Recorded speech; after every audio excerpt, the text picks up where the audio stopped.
Okay, we're outside now, just outside of our facility, in a location to set up the tripod. I have all the pieces that I pre-assembled in the shop here, brought them all out in this box pretty much, laid out here on a blue tarp.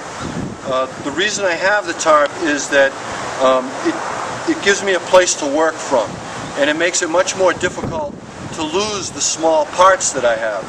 If I just laid the pieces out on the ground, you know, I could lose a nut or a bolt or a screw in the grass. If I were in a sandy area, I could get swallowed by the sand. In a rocky area, fall between a rock.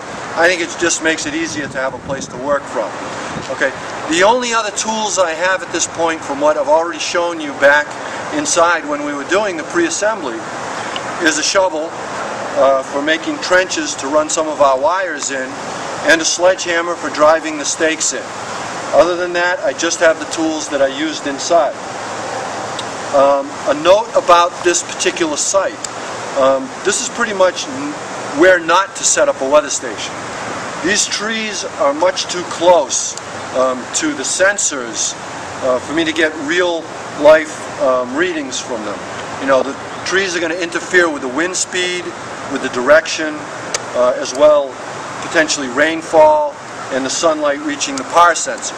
So if you do set up a weather station, you want to look closely at your sighting, because you don't want those things interfering with you.